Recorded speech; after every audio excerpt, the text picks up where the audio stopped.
Kémy Séba est un panafricain opportuniste. Il sait où se trouvent ses intérêts personnels, et les passe avant la cause panaf. Il enchaîne les visites officielles à l'étranger, notamment en Russie. Il a rendu visite au vice-ministre des Affaires étrangères russe, Mikhail Bogdanov, le 10 mars 2022. Il est parfaitement probable qu'il ait signé un contrat de recrutement auprès des services de renseignement russes. Il sert ainsi d'influenceur pro-Poutine sur le continent africain. Il pourrait ainsi empêcher des volontaires de venir se battre en Ukraine, et développe un discours pro-Poutine auprès des autorités africaines. La Russie cherche à étendre son influence sur le territoire africain.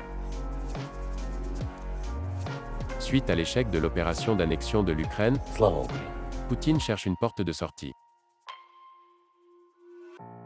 Pourquoi ne serait-ce pas l'Afrique? L'influence russe sur le continent est désormais omniprésente. Les nombreux mercenaires, émissaires, et autres, présents sur place n'y sont pas étrangers.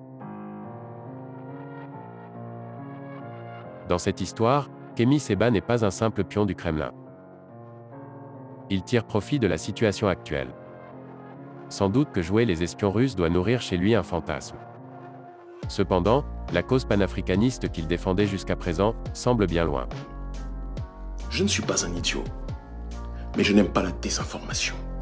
Aucune grande ville ukrainienne ne semble avoir été épargnée par l'offensive russe, soudaine, brutale. Mais nous aimons la justice. Et dire que le président Poutine est l'agresseur, c'est de la désinformation, c'est du mensonge médiatique. Je ne sais pas comment vous dire. Bien sûr que ce sont les Russes. Les traces de massacres sont en fait visibles dans de nombreux secteurs de Boutcha. Le simple fait de multiplier les déclarations pro-russes, de l'activiste anticolonialiste, décrédibilise complètement Kémy Séba.